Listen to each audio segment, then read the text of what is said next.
வான்மழையில் தான் நனைந்தால் பால் நிலவும் கரைந்திடுமா? தீனிலே நீருந்தால் நில ஒளிதான் சுகந்தருமா? மரக்கிளையில் ஒரு குருவி கூடு கட்டி வாழ்ந்ததே.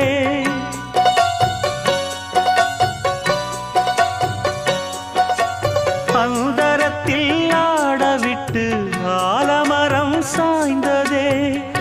இன்பம் சுமக்க வைத்த மாமா என்ன தவிக்க விடல.